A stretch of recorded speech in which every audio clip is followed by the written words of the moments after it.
welcome to Zonan Canada. I'm your host, Jesse Betteridge. This podcast focuses on the connections between anime and Canadian media. And naturally, you can't find a much more significant tie in that subject or in that area than a Canadian animator who has worked on actual anime. And that's why I'm very excited to welcome my guest, Genice Chan. Genice is an illustrator at Giant Ant Studios in Vancouver, BC, and recently provided concept art and directed the ending credit animation for Brand New Animal, the new anime series from Studio Trigger, which is set to debut globally on Netflix on June 30th. Genice, thank you so much for joining me on the show today.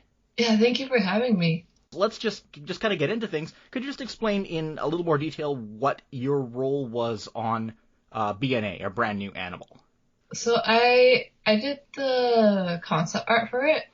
So that's mostly like early passes for like character designs, and then I also helped out with image boards, which those are, I kind of think of them as like a mix between like a color script and like a style frame. So these are kind of like basically just rough paintings to kind of show like the color scheme and like the composition of like shots and stuff. So it's different from doing actual character designs or background art or storyboards or things like that. It's more of a, my understanding is it's kind of a launching point for those things? Yeah, basically. So I think in general there's very little of what I do directly makes it into the anime. Like it goes through like a bunch of hands and like it changes and develops and stuff. Yeah. So yeah. But the stuff that you did for the show is a lot of the like core concept visual work for it. Is that accurate? Yeah, I guess so. It's concept art. Could you tell us like kind of how this started? How did you wind up working with Studio Trigger? I understand there's a little.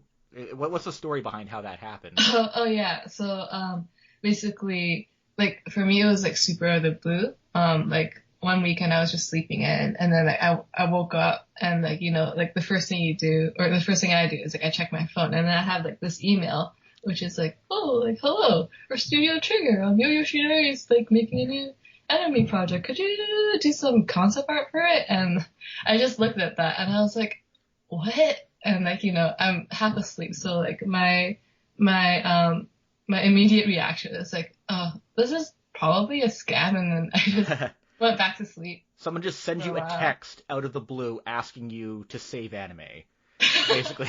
It was an email. Yeah. And yeah, it was a invitation to help out with concept art. But I replied eventually, and it was real. And like we sorted stuff out, and then I got started with like some character designs. Yeah. And it was Studio Trigger like itself that reached out to you? Oh, no. So the person that reached out to me is Will Fang. So he's a producer at Ultra Super Pictures, which is the parent studio for Studio Trigger. So I think Will handles a lot of the like scouting or kind of... I think overseas staff. So okay. For scouting, what I heard is that one of the producers on BNA, Tsutsumi, found me somewhere on the internet, and like, you know, they had like a Pinterest board for the direction of the show, and like I was on it, and I think because I can kind of do a pretty wide variety of things, like character design, backgrounds, and like illustration and like stuff like that. And I guess it's a bit uncommon for people to have like such a wide range in their portfolio. So I think because of that, like they had me as like one of their top choices. Oh, wow. So yeah, so when they reached out to me, I was like, oh, like hell yeah, sure. And your style meshes with a lot of the stuff that Trigger does as well. A lot of the colors and contrasts that you use from my observation. Yeah. Thanks. But that's really amazing. So it was you directly. It was you personally that they reached out to. It wasn't Giant Ant in general. Oh no, so the giant ant thing is mostly because I referred Trigger to Giant Ant. Oh, okay. So for the ending animation, basically what happened is like they like we were in a meeting one time, and then like after or like towards the end of it, they were like, oh, like by the way, like would you be interested in like doing the ending animation? And at first my response was like, oh, like that's really cool, but like also I'm not that fast at animating, and like, you know, I have like my day job. I'm not sure if I can do this. And they're like, oh, okay, like that's understandable. And then like right afterward, I was like, hey, what if I did this for my day job? So, yeah. See, so like, that's how you manage these things. yeah. So, you know, I talked to my boss at Giant Ant, and then I talked to like the people at Trigger, and then they worked something out where, the ending animation got outsourced to Giant Ant instead of me as an individual. Yeah. Yeah, because my understanding is that when anime anime studios make opening or ending animations, or when production committees make the opening and ending animations, that work is almost always outsourced to a different studio, even in Japan, between different studios there. My understanding, and I think there's been instances, I'm pretty sure there's been instances where those sequences have been outsourced to like Korean studios and stuff. As far as I know, I could be wrong on this, but I think this is the first time I have heard of an opening or ending sequence being outsourced to a Western studio or Western animators. So that's really cool that you got to they chose you to do that, and you wound up headlining that through Giant Ant. What is your usual role at Giant Ant? I understand it's more illustration than doing animation. Yeah. So what I usually do is, I guess, like design. So like, for example, when we have a project, like I might be designing like the characters or like the backgrounds or like style frames and stuff. Yeah. Okay. That's kind of like the bulk of it. Okay. And what titles have you worked on before, prior to BNA? So my I guess my career history so far is, let's see, in 2016 or 2017, I did a 2-month internship at DHX, which is now called Wildbrain, on a show called Rocky and Bullwinkle. Oh yeah, the new Rocky and Bullwinkle. Yeah. So I did BG layouts on that for 2 months. So that was an internship I got through my my school, Capilano University. I was part of their 2D animation and visual development program. So there's that. And then, you know, I went back to, like, I finished my school, and like towards the end of my schooling, I actually reached out to Giant Ant first. I was like, oh hey, like I just finished my website, and like I think you guys are cool. I want to like work with you guys. Could you take a look at my portfolio? So that was something I said to one of our art directors, Rafael Miami, because I realized that we were mutuals on Twitter. So I was like, oh hey, I should hop on that. So yes. I messaged him, and he was like, oh hey, your work's awesome. Like, can you do animation? And at that time, I didn't actually have a demo reel yet. So like right after I got that DM back, I was just like scrambling to like cut together a bunch of homework I had done. And then in like maybe 2 hours, I like sent like a 30-second clip back. I was like, yeah, I can do animation. Here, check this out. And then, from there, we basically set up, another internship. For me at Giant Ant, like starting from after I graduated, and at that time, I had like booked I think 2-week long vacation right after I graduated. So then, basically once I graduated and finished vacationing, I started working at Giant Ant, and that's kind of the position that I've had since as a day job. And then somewhere between then and now, I got contacted by Trigger. So as far as titles go, other than BNA, there's Rocky and Bullwinkle, and then basically just like a bunch of, like, a pretty wide range of, like, commercial stuff. Oh, okay. All right. That I've done through Giant Ant. Yeah, and does Giant Ant, there are quite a few animation studios in Vancouver. Giant Ant is one you don't hear about quite as much. What can you tell us a little about the company and what they do? Let me think. Giant Ant, we're kind of a motion graphics studio. I think in like TV shows and like the film animation world, we might not be heard of much, because I think that's kind of like it's like a different sphere than motion graphics. So like instead of TV shows and like films and stuff, we're a lot more like involved in like advertising and like short like campaigns and like stuff like that. So like once in a while, like we brush with like TV and film stuff. I see. Okay. Yeah.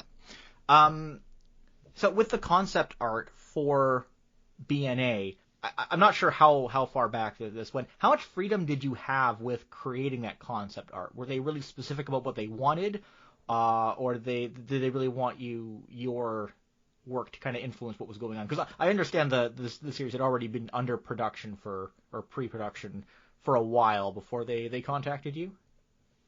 I don't actually know too much about that. But as far as like how much freedom I got, I'd say I got a lot more than like what I expected. Oh, okay. Yeah. So I think I might have mentioned this like somewhere else before. But like basically like they give me like some kind of prompt, and then like I'm allowed to do like anything. So like I always found that surprising. So I would like I often ask questions for like, oh, like specifically like, oh, like how would you like me to do this? Or like, how would you like me to like do like that thing? And they'd be like, oh, like just do it in a way that like you think works, or like you think it's cool. We'd like to see like your take on it. So I think that was like really, really cool of them. And I think that's also why like I had so much fun like working on BNA. And this was all done remotely. Is that correct? Oh yeah. So you haven't gone to Japan to meet anyone from Studio Trigger? No, I'd love to. Actually, like a couple months before they contacted me, I was like in Tokyo for vacation. That was like the vacation I took like right after school, and then good choice. Yeah. On that note, I was very curious. I know Michiru, the main character in BNA, she's a tanuki girl. Have you seen a tanuki before, like up close in person? I have not. I've only seen pictures, and I've only seen them in media, I guess, like Palm Poco, or like whatever. Yeah. Yeah, I've been to Japan twice, and I want to see a tanuki, but I have not managed to. Maybe yet. Do they have them in zoos? I don't know. Probably. But they're like a raccoon. Well, yeah. in fact, I think in the English version of BNA they are localizing it as raccoon, which they always I don't like do. that. Me neither. I don't like that. I don't think it's accurate. It's not. Like in Palm Poco they do that. In Animal Crossing they really dance around the fact that that Tom Nook's a tanuki. Just say tanuki. I know. Just say tanuki. It's not that hard. I know. Like we all played Mario 3. We know what a tanuki is. If you don't know what a tanuki is, you can learn what a tanuki is. It's not hard. I remember when I was a kid and I played Mario 3. I asked my dad, "What's a tanuki?" He said, "Oh, they made that up." And it's like, "No, they didn't. I know it's real," and I was right. I know you did a lot of the character concepts, and most of the characters are anthropomorphic, of course. Do you have an approach to designing anthropomorphic characters, or just kind of coming up to how you execute them? Is it just purely a design thing, or what's your thinking into that style? I don't think there's too much that's different in my approach to like anthro characters than like, you know, like human characters. Like obviously, like compared to human characters, I would have to like pay a bit more attention to like, you know, what animals look like. But when I design characters, what I'm often thinking about is like what their design is used for. Like, for example, are they a main character, or, you know, are they like a background, like mob character? Are they like a side character? Mm-hmm.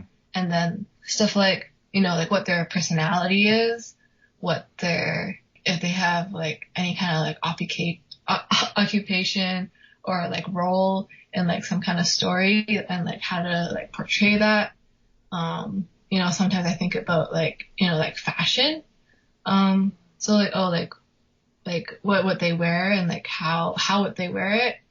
And in the case of BNA, for many of the main characters, I would receive, like concept art from Yoshinari. Mm-hmm. So, for those ones, I like, when I receive, materials and explorations that like someone else has already done, I would also like consider, you know, like what's already been done, and like try to like incorporate and like evolve like those ideas into like my own takes. Yeah. Yeah, so it's, again, very much a back and forth between you and the studio. They'll give you prompts, you set the designs, and then and then they'll convert that into something that's animatable. Yeah. It's interesting. I know Studio Trigger has they have a history with working with animators and illustrators overseas. I am curious if they wanted a really specifically Western touch to the way that they approached anthropomorphism in this show. I don't think we have a clear answer for that. Yeah, I don't know. That would be like a question for the director. Yeah. That's the impression I get. But maybe I'll keep that one under my belt, I think. Was there anything in particular that you what was your favorite thing to design for BNA? To design. Sorry, that's a tough question, I guess. What things did you enjoy the most in general? I enjoyed the most. Well, the thing is, like, so there's like two main things I did. There's characters, and then there's the image boards. And I think there's things I like about both of them. So for characters, I enjoy like drawing characters and thinking about characters in general. And then for image boards, like those ones, they have a little bit more polish than character designs. And like in those, what I'm exploring is like lighting and colors and composition. And that's something like I quite like as well. So it's hard to pick because, they're both like fun and interesting. Right? Did you find that well, obviously you've seen most of the show at this point, I'm assuming. Yeah. Up front, I'll say I haven't actually watched any of it because I am obediently waiting for Netflix to release the episodes. Oh, thank you. But did you find that watching the episodes that did they take cues on things that you did, like approaches to lighting and color and contrast and things like that, or is it more broad ideas that you can use? Yeah, for sure. So like when I watch the show, like I can like definitely see like, oh, like I remember like this is definitely like probably based on like this image board I did. But like I can also see that like they've taken like liberties on that as well. So like I think I can definitely like see like where people are inspired or like influenced by like the work I've contributed. But I think like, you know, like they put their own touches on it as well. Yeah. Lately, there's been a lot of debate over what constitutes like real anime, or what counts as anime and what doesn't. So the way I understand it is that obviously anime, and when I say anime, I mean like the English definition of anime, which is, this specific type of animation that's made in Japan. But it's not just made in Japan. It comes from like a distinct production pipeline that's different from, when they do outsourced animation and stuff. That's my understanding. Being someone who has worked in anime and animation in general, and you've worked in Western cartoons, you've worked kind of within that anime production pipeline.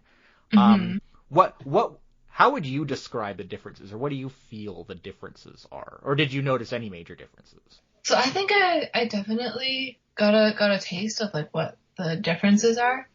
But I think because I'm working as like a overseas artist, my exposure to like the rest of the production is very limited. And I guess like from there, like my knowledge of like the Japanese like animation pipeline is basically just like, a couple episodes of Shirobako. It's not a bad basis for understanding. Yeah, so I don't think I'm informed enough to like really define like what the differences are, or even just like the like the conceptual back and forth, or the approach to creating character designs and backgrounds and things like that. Was there anything with the way that you did that with Trigger that stood out compared to other productions you've done before? So with my experience with TV animation, I think like everyone's roles are like very like specific and broken down, and like you don't really like the influence you have, or like at least the influence that like I experienced like for like my contributions to the show that I worked on. It's like very small and like very specific.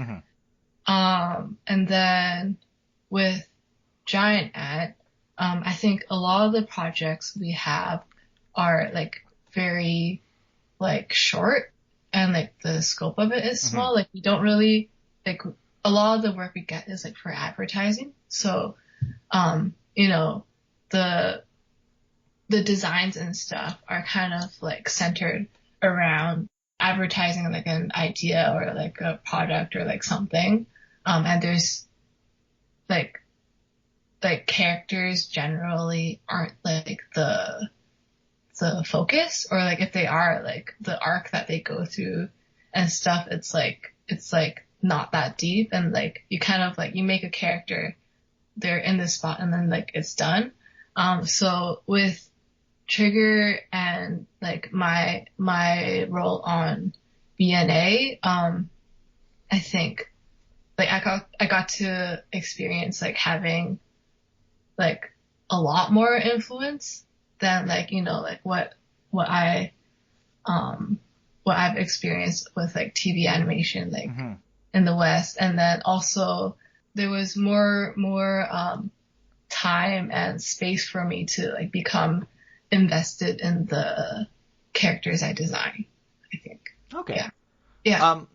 So I want to know a little more about the ED, the ending sequence, specifically. So you were saying that they initially approached you and you wound up kind of referring Giant Ant for that.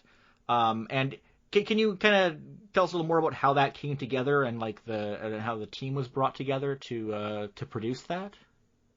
Oh yeah. So basically I like right after I had that meeting, I thought about it and I was like, oh wait a second, maybe we can like do this through Giant Ant. So then I sent an email back. I was like, oh, by the way, actually like my studio is pretty cool, and like we can maybe do this.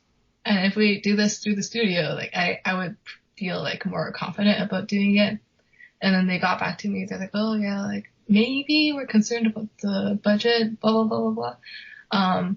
And then like I guess I kind of brought it back to, my boss, and like we kind of like discussed like what's possible, for like, like the schedule and like, the budget that they presented.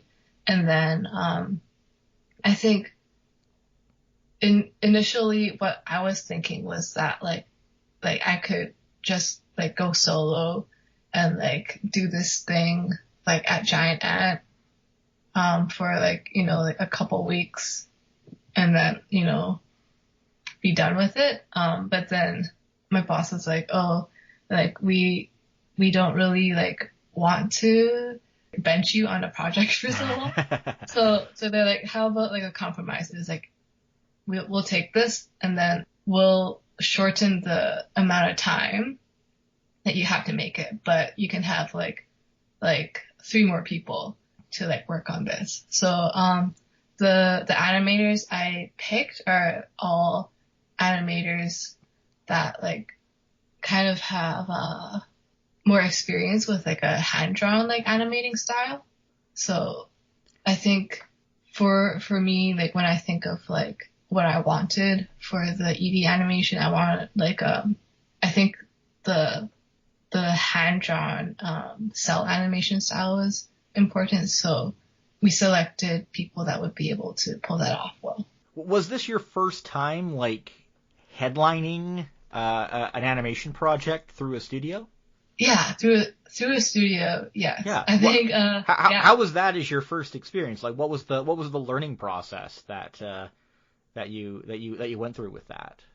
I think I was like definitely like super nervous when I was like, thinking about stuff on my own. But everyone on the team is like someone I've worked with before, and like they've worked with like each other as well. Like I think Giant as a studio, like everyone is like very like tight knit and like collaborative. So like in that way, like I think because of that, like my experience as like a director, I guess, was like pretty smooth.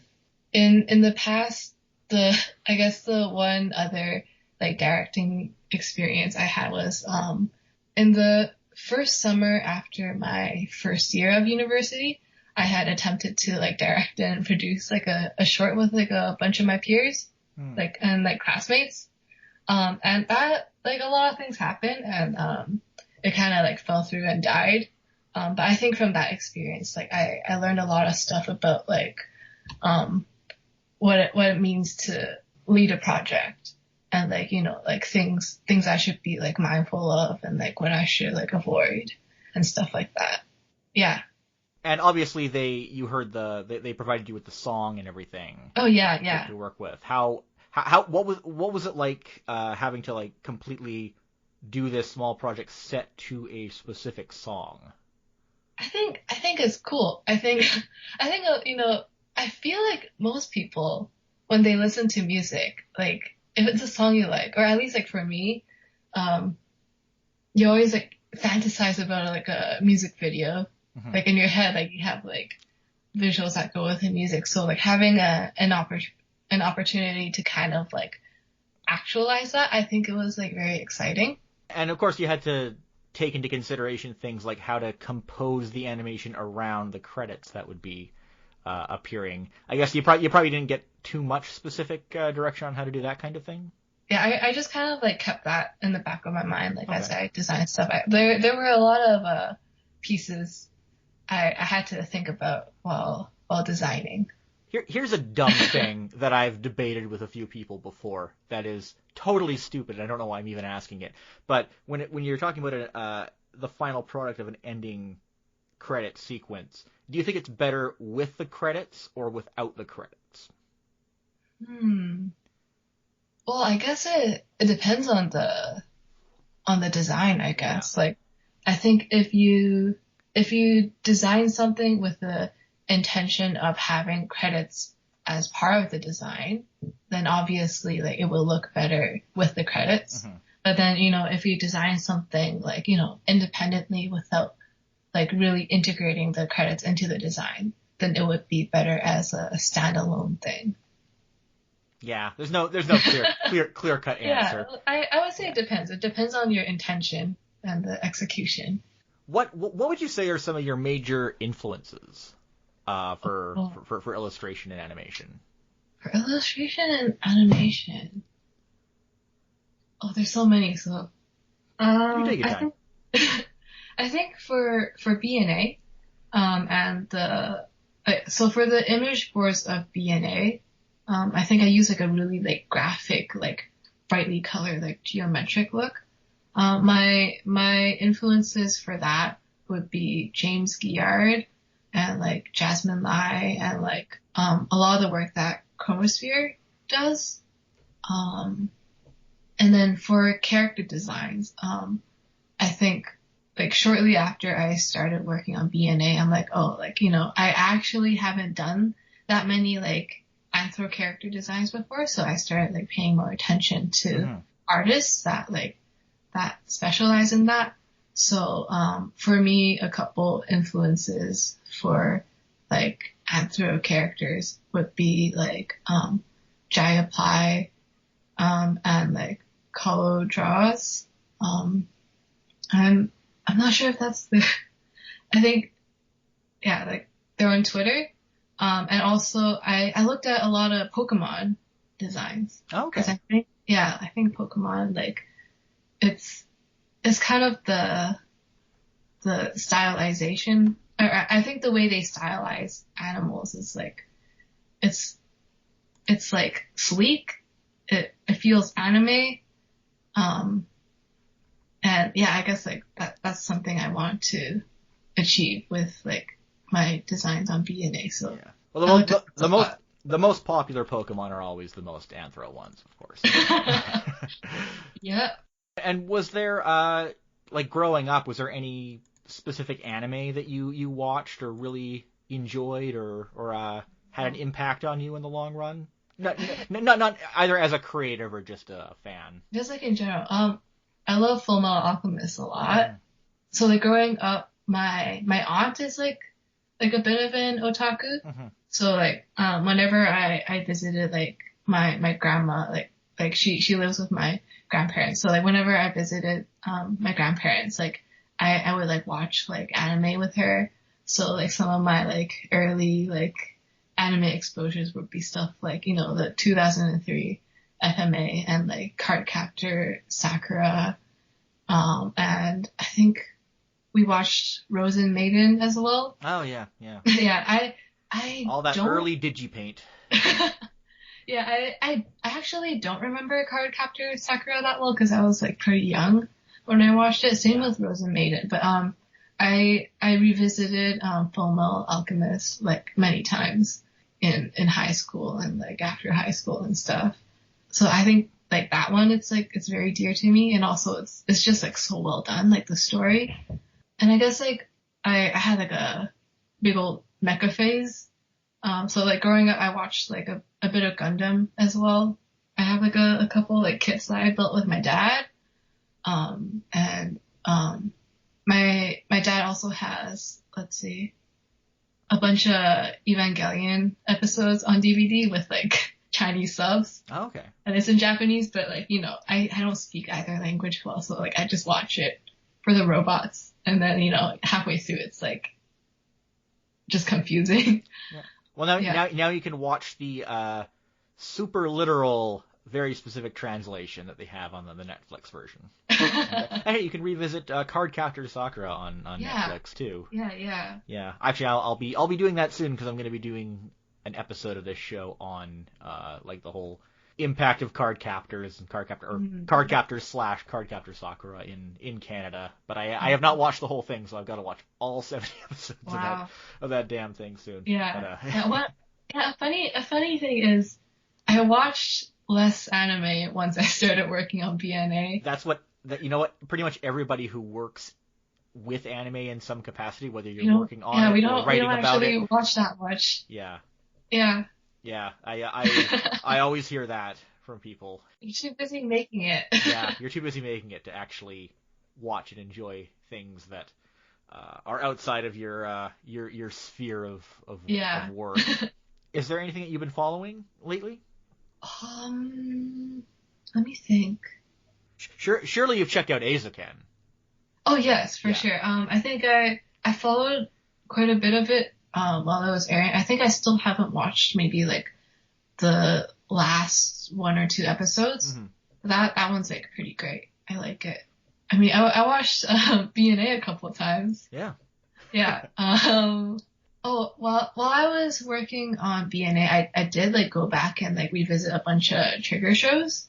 Hmm. So I think before working on BNA, I had watched the Little Witch OVA and Kill la Kill and Gurren Lagann, I guess. I haven't actually or I hadn't actually watched Little Witch, Hmm. the anime, until I started working on BNA. And then when I started working on BNA, I'm like, I should probably watch Little Witch for research. And then, you're like 2 episodes in, and then it's not research anymore.